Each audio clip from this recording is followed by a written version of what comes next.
कृष्णाय वासुदेवाय हरये परमात्मने प्रणतक्लेशनाशाय गोविन्दाय नमो नमः। ॐ शान्ति शान्ति शान्ति।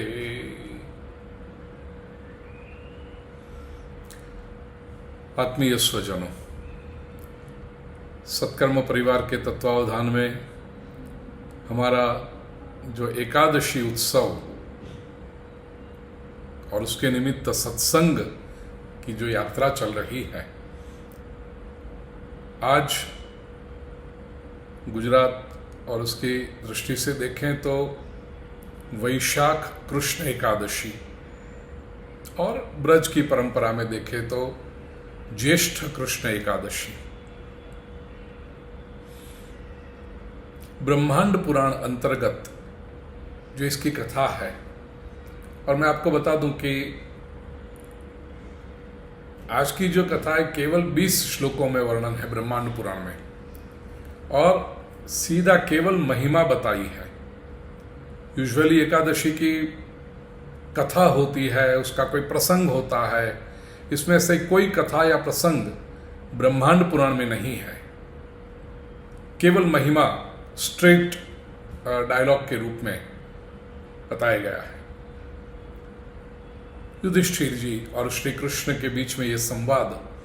तो युधिष्ठिर प्रश्न पूछते हैं, ज्येष्ठस्य कृष्ण पक्षे तो किन्नाम एकादशी भवेत, श्रोतुमिच्छामि माहात्म्यम तद्वदस्व जनार्दन। हे जनार्दन, हे भगवान श्री कृष्ण, ज्येष्ठ कृष्ण और गुजरात की परंपरा में वैशाख कृष्ण जो एकादशी है उसका क्या नाम है और उसकी क्या महिमा है, ये मैं सुनना चाहता हूं। तो भगवान श्री कृष्ण कहते हैं, साधु पृष्ठं त्वया राजन लोकानां हितकाम्यया। युधिष्ठिर, ये जो प्रश्न आप पूछ रहे हो वो आपका तो कल्याण होगा, लेकिन लोगों का भी कल्याण होगा, क्योंकि लोग यदि इसकी महिमा जानेंगे, लोग यदि इस पर आचरण करेंगे तो उनका भी कल्याण होगा। तो मैं कह रहा हूं, बहुपुण्य प्रदा येषा महापातक नाशिनी। ये जो एकादशी है वो बहुत पुण्य देती है और बड़े बड़े पापों का नाश करती है। अपरा नाम राजेंद्र अपार फलदायिनी। यह जो एकादशी है वैशाख कृष्ण गुजराती परंपरा और ब्रज की परंपरा में ज्येष्ठ कृष्ण एकादशी, इसका नाम है अपरा एकादशी। और ये अपरा एकादशी नाम क्यों पड़ा? तो कहा कि अपार फलदायिनी। यह एकादशी जो फल देती है वो अपार है, उसका कोई अंत ही नहीं है। लोक प्रसिद्धताम याति अपराम यस्तु सेवते। यह अपरा एकादशी का व्रत जो करता है वो लोक में अत्यंत प्रसिद्ध होता है, कीर्ति की प्राप्ति के लिए। और प्रसिद्धि अपने आप में एक बहुत बड़ी संपत्ति है। ध्यान भी तो बहुत रखना पड़ता है, क्योंकि प्रसिद्धि मिले तभी लोक निंदा का डर, लोकापवाद का डर भी रहता है। जिसकी प्रतिष्ठा ही न हो, जिसकी प्रसिद्धि ही न हो, तो उसको फिर निंदा का भी डर नहीं रहता। दृष्टांत देता हूं ना कि खाई में जो व्यक्ति हो उसको गिरने का भय नहीं है, लेकिन जो पर्वत की ऊंचाई पर चढ़ा हो उसका थोड़ा सा पैर भी फिसल जाए तो बहुत नुकसान हो जाता है। तो ये अपरा एकादशी प्रसिद्धि देती है। ब्रह्म हत्याभिभूतोपि, ब्रह्म हत्या की हो, गोत्रहा, अपने गोत्र का नाश किया हो, भ्रूणहा, तथा भ्रूण हत्या की हो। आजकल परिस्थिति ऐसी है कि अनवांटेड चिल्ड्रन ऐसा कह के वो गर्भपात करा देते हैं। तो वो भ्रूणहा, वो बहुत बड़ा पाप माना गया है।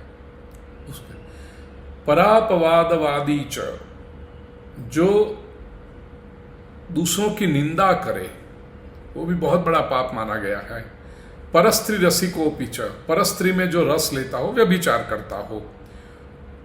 अपरा सेवनाद राजन विपापमा भवति ध्रुवम। ये अपरा एकादशी का व्रत करके ये सब लोग पाप से मुक्त होते हैं। दूसरा कहा किस तरह के दोष हमारे शास्त्रकारों ने कहे हैं। कूट साक्ष्यम मानकूटम तुलाकूटम करोति यह, जो गलत साक्षी देता हो, मिथ्या साक्षी देता हो। और ये मिथ्या साक्षी ऐसा मत समझना कि केवल न्यायालय में ही दी जाती है या तो अदालतों में ही दी जाती है। 10-15 लोग बैठे हो और कोई यदि किसी की बुराई कर रहा हो, उसमें तुम हाँ हाँ हाँ ऐसा है, हाँ ये हाँ भी करते जाओ ना, वो भी मिथ्या साक्षी है। पर अपवाद तो कहा ही है, किसी की निंदा करना और कोई दूसरी की निंदा कर रहा हो उसमें प्रोत्साहन देना, उसको एंडोर्स करना। सादी भाषा में कहूं तो उसका विरोध न करना। अरे भाई तुम क्यों उसकी निंदा कर रहे हो? जो व्यक्ति हमारे पास में बैठा नहीं उसकी निंदा करने की तुम्हें क्या जरूरत पड़ गई? 2 व्यक्ति हैं तो जो तीसरा नहीं है उसकी निंदा क्यों कर रहे हैं? रोक लो उधर ही।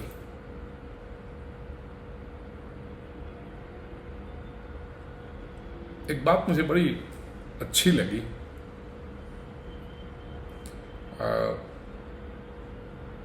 पूज्य मुरारी बापू के साथ एक बार मैं बैठा था, हम दोनों अकेले थे और बात हो रही थी। तो किस समस्या के बारे में मैंने कुछ बात निकली तो मैंने कहा पूज्य बापू से कि ऐसा ऐसा है, सब लोग ऐसी बातें करते हैं, आपके पास तो बात आई होगी।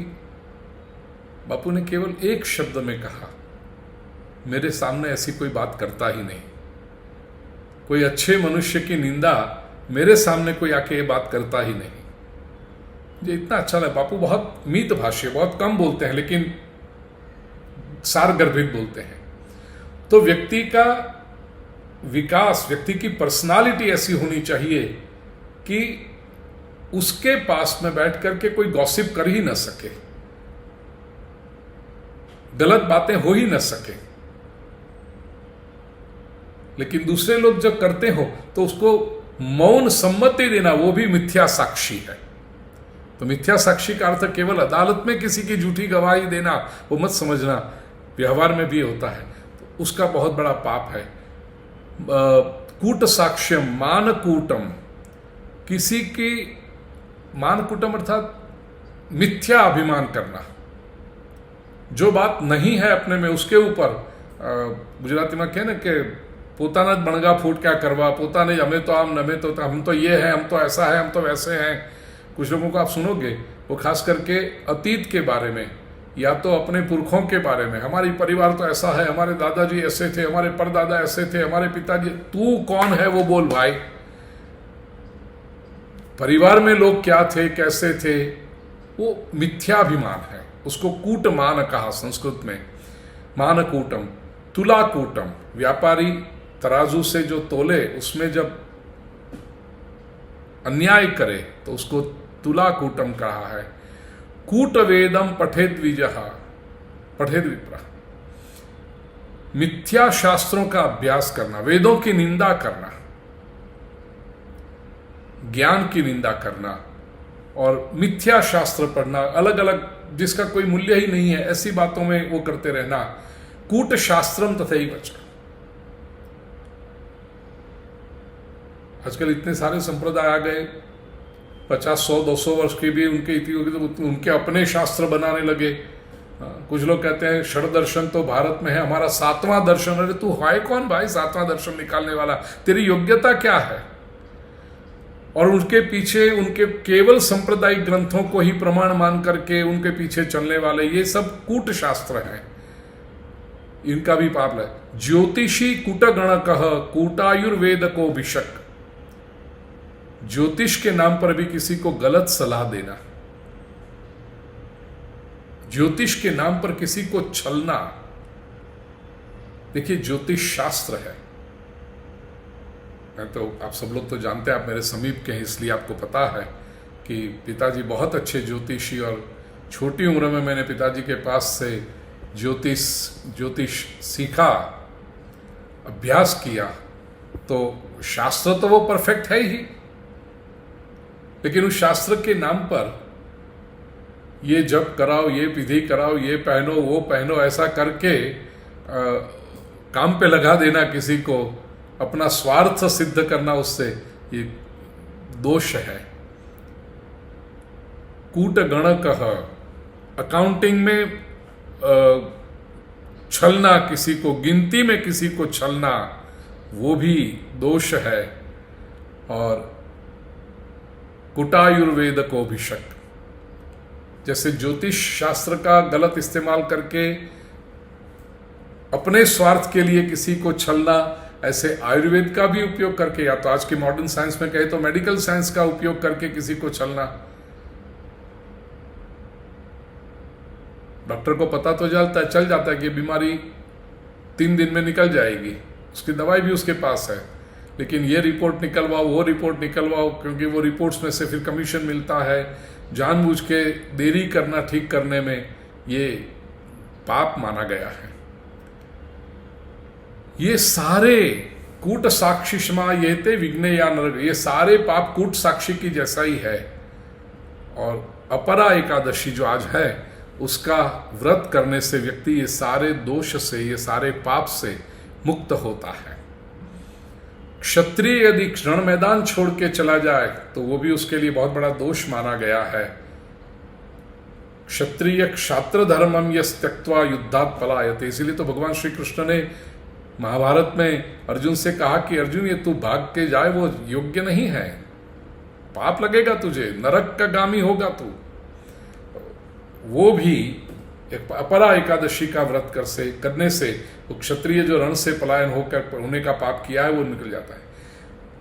और अंत में बहुत महत्वपूर्ण बात कही प्रिय स्वजनों, विद्यामधीत्य यः शिष्यो गुरु निंदां करोति च महापातक संयुक्तो निरयम याति दारुण।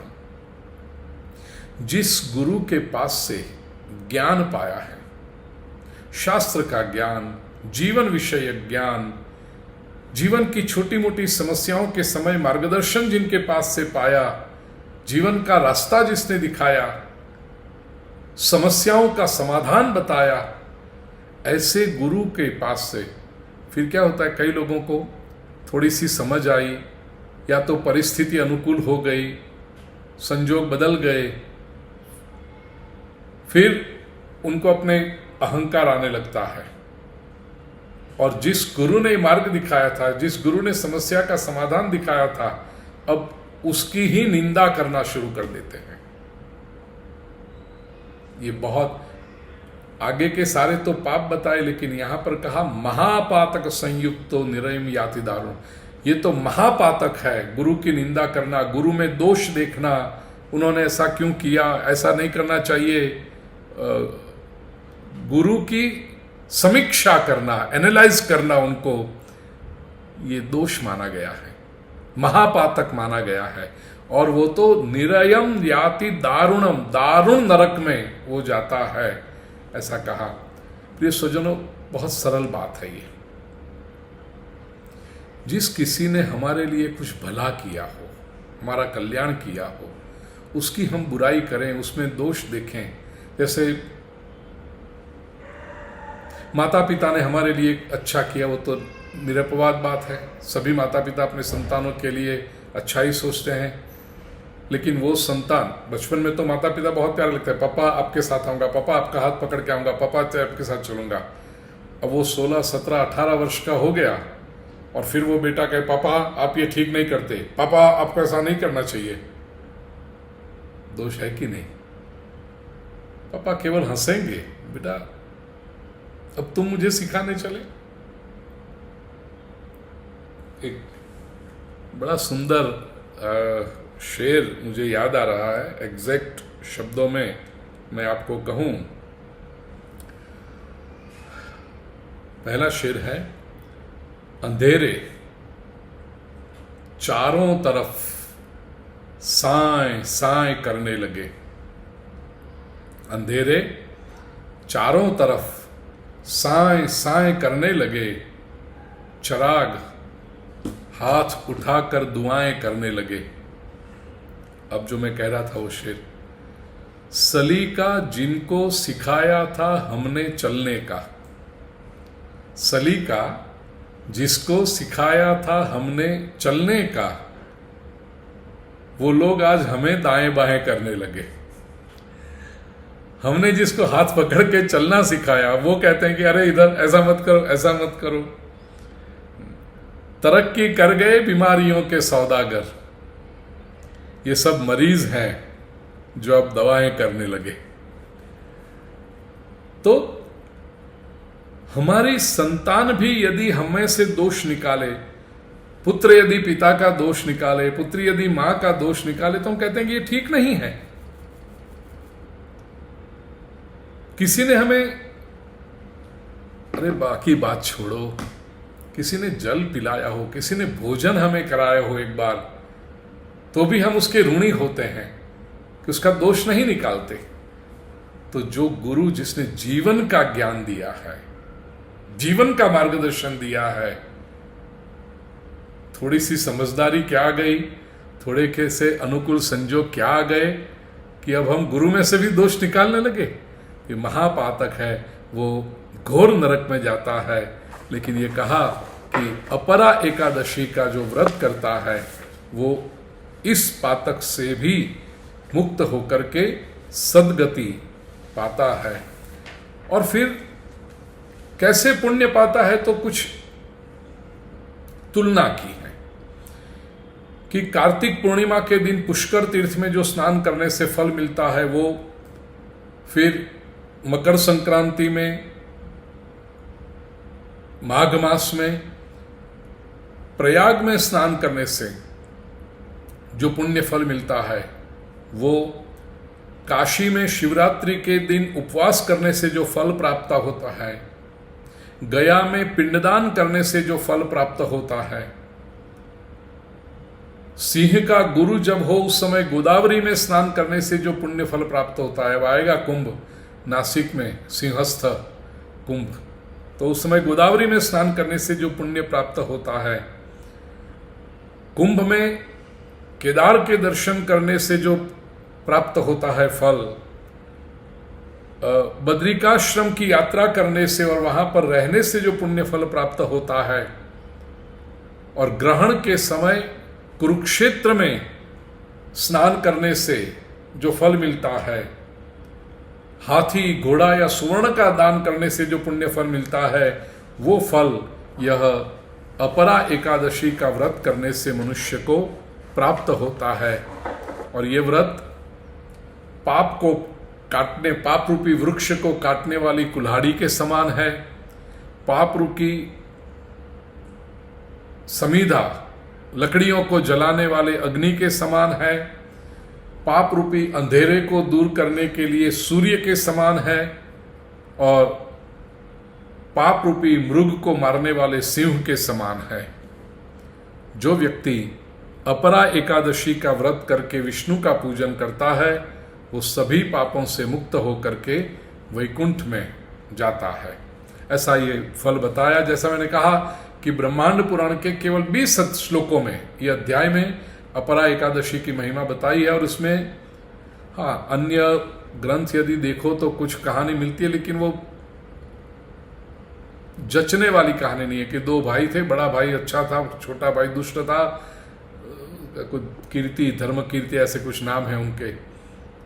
तो छोटे भाई बहुत पाप के कर्म करता था, तो बड़े भाई ने क्रोध में आकर के छोटे भाई को मार डाला, लेकिन वो सजा के रूप में। तो लेकिन उसका दोष लगा, तो बड़ा भाई भी प्रेत बना, पीपल के वृक्ष पर रहता था। कोई ऋषि वहां पर आए और उन्होंने अपने एकादशी, अपरा एकादशी का व्रत करके वो पुण्य इस प्रेत को दिया, तब वो मुक्ति मिली। कथा में बहुत सार इतना है नहीं, इसलिए शायद आप ढूंढोगे तो कहीं पर मिल जाएगी ऐसी कथा, लेकिन ब्रह्मांड पुराण में अपरा एकादशी के व्रत के दिन ऐसी कोई कथा है नहीं, केवल महिमा बताई है। अपार पुण्य देने वाली और पापों का नाश करने वाली अपरा एकादशी का व्रत आज हमने किया। भगवान से प्रार्थना करूं कि जो लिस्ट बताया है यहाँ पर, उन दोषों में से भूल से भी जानबूझ के तो हम करेंगे नहीं, इतने तो हम संवेदनशील हैं, इतने जागरूक हैं, लेकिन भूल से भी यदि इस प्रकार का कोई दोष हो गया हो तो यह अपरा एकादशी की महिमा का श्रवण करके, एकादशी का व्रत करके हम वो दोष से मुक्त हो जाएं, परमात्मा की कृपा के अधिकारी हो जाएं। ऐसी प्रार्थना करते हुए आप सभी के अंतःकरण में बैठे हुए परमात्मा को प्रणाम करते हुए, अब थोड़ा संक्षेप इसलिए भी किया है, मनीष भाई जानते हैं डेंटल ट्रीटमेंट थोड़ी कराई है, तो डॉक्टर ने तो कहा था कि जितना हो सके उतना कम। मैंने कहा कि समय है, क्योंकि अब जब इसके बाद वाली जो एकादशी आएगी तब तो मैं अमेरिका में रहूँगा, समय पता नहीं एडजस्ट होगा कि नहीं, कोशिश तो करेंगे। मनीष भाई आप फ़ोन तो मुझे करना, देखेंगे किस तरह से अनुकूल होता है। तो जून जुलाई 2 महीने वहाँ पर धर्म यात्रा के लिए, छोटी सी बात कह दूँ, अगस्त में जब मैं लौटूंगा वहाँ से, जुलाई एंड में आ जाऊँगा वापस, 2 अगस्त से 13 अगस्त कैलाश मानसरोवर यात्रा इस बार तय की है। पूछ लिया मैंने, जो अपने ट्रैवल एजेंट की सेवा करते हैं वो ऑर्गेनाइज पूरा करते हैं टूर, प्रसाद भाई और निमिषा बहन को, तो डेफिनेटली वो परमिट देना चाइनीज़ गवर्नमेंट ने शुरू कर दिया है। तो इस बार 5 वर्ष के बाद खुला है भारतीय पासपोर्ट होल्डर्स के लिए। और जैसा मैंने कहा कि 98 में पहली बार गया था, भगवान कैलाश के दर्शन करके मन में से एक भाव उठा था कि भोले बाबा 11 बार आना है आपके पास। प्रभु की बड़ी कृपा हुई, 10 बार जा चुका हूँ, यह 11वीं बार यात्रा इस बार है। तो बहुत नज़दीक के लोगों को ही लेते हैं, आप सब जानते हैं, कोई अनजाने लोगों, अपरिचित लोगों को तो हम लेते नहीं हैं।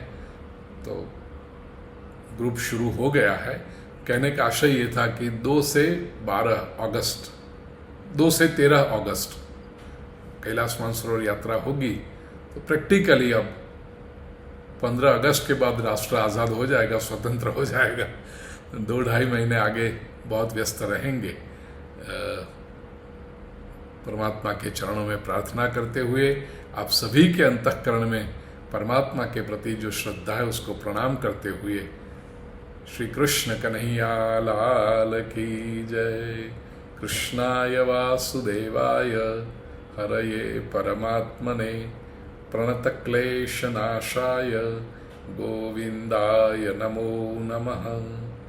ओम शांति शांति शांति।